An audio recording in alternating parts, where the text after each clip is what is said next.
Visiting Wisconsin after a long layoff, the excuses would have been as available to Michigan as cheese curds and brats. The Wolverines hadn't played in 23 days. They couldn't even get in the gym for a good chunk of that time off. They had only practiced for a few days as a team.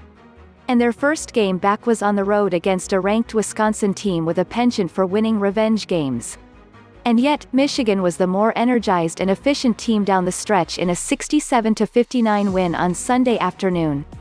If anyone forgot about the best team in the Big Ten, Michigan provided a reminder. The Wolverines committed just 6 turnovers, shot 41% from 3, and frustrated Wisconsin with aggressive defense and backbreaking offensive rebounds. "We kept it simple," Howard said. "Simple plays, limiting our mistakes, valuing the basketball. It was a pause. We couldn't do anything about it. I'm impressed with how our guys responded after a long layoff and not making excuses for themselves."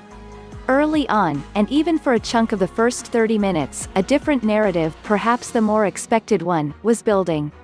Michigan wasn't sluggish, exactly, but didn't quite resemble the hurricane that whipped through the Big Ten for most of January.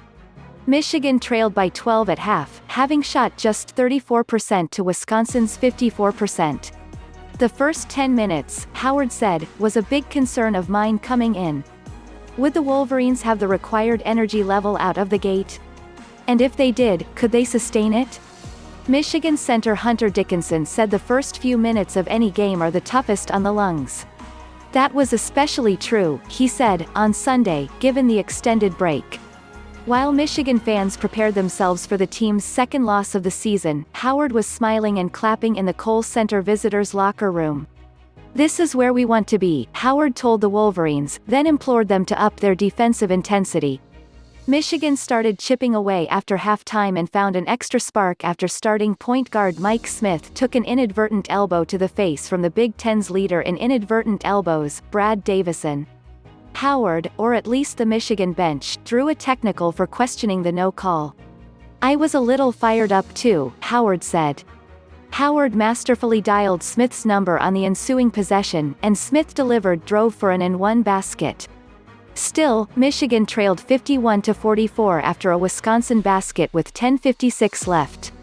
As the final score indicates, Michigan's defense put the clamps on the rest of the wayWisconsin's final 18 offensive possessions resulted in just 2 baskets and 8 points.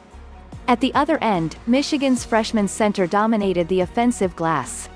Dickinson had 4 offensive boards in the final 6:37 and they all resulted in points, including an assist to Isaiah Livers for a go-ahead 3 with 2:48 left. Michigan, an NCAA Tournament No.